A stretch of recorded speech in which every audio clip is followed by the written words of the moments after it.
For the last half century, free enterprise and what it implies has been under unrelenting attack in our country. Americans from all walks of life, whether they realize it or not, have demonstrated a deep and abiding contempt for private property rights, economic freedom, and privacy. Free enterprise is threatened today not because of its failure, but it's threatened because of its success.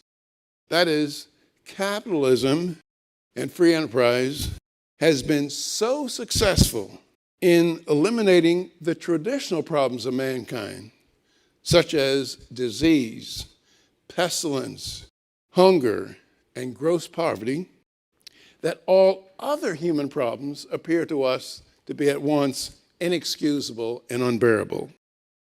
The desire by many Americans to eliminate these so-called unbearable and inexcusable problems has led us away from those basic ideals and principles upon which our prosperous nation has been built. In the name of other ideals, such as equality of income, sex and race balance, affordable housing, medical care, orderly markets, consumer protection, energy conservation, just to name a few, we have abandoned many personal liberties. As a result of widespread control by our government in an effort to achieve these so-called objectives, we are being increasingly subordinated to the point where considerations of personal liberty are but secondary or tertiary matters. That is where considerations of personal liberty in our country are treated as dirt.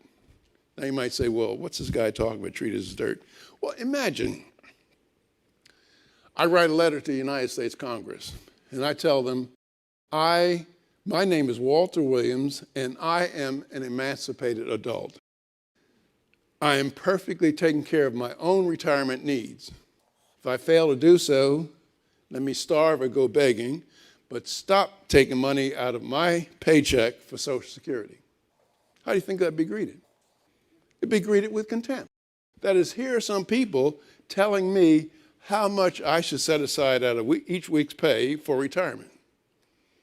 Suppose they told me how much I should set aside out of each week's pay for entertainment, for food, or housing.